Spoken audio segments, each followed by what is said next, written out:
The Department of Health and Human Services has an investigative department that's responsible for tracking fraud and abuse in Medicare and Medicaid. Well, they're unfortunately very understaffed.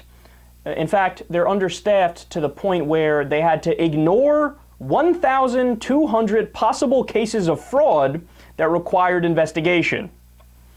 So, needless to say, most rational people would look at that as a problem, and they would be compelled to do some budget reallocation or divert funding to the program.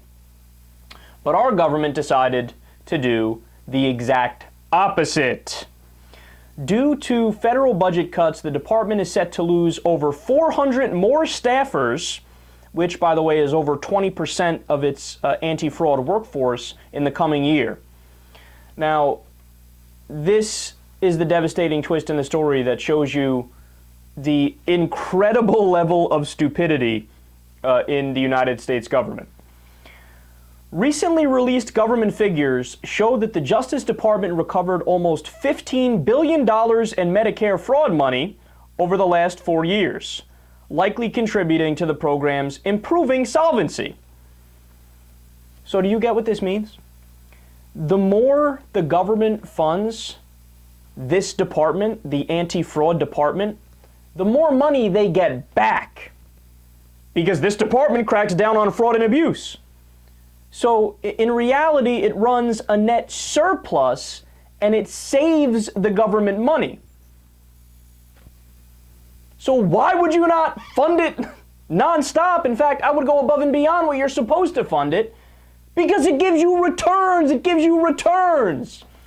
Now, the whole idea of the cuts in the first place was, hey, we got to save money, we got to do deficit reduction. That's what our goal is right now.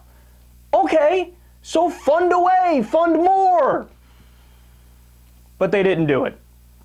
And is this on the radar of the Republicans or the Democrats? Nope.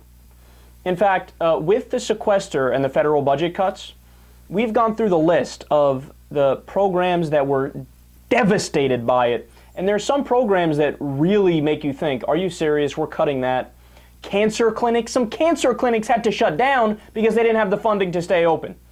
But of all the things, whether they be anti-poverty programs or cancer clinics, what was the concern of the government and the media that they decided to restore funding for?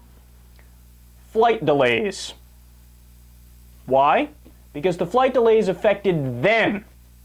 And when it affects the politicians and the establishment and the rich folks, oh my God, it's a disaster. We have to put funding back in place. But for cancer clinics, no. To fund a program that will actually save you more money, no, because that requires multiple thoughts and actually evaluating the evidence to realize what's going on. Something our leaders never do.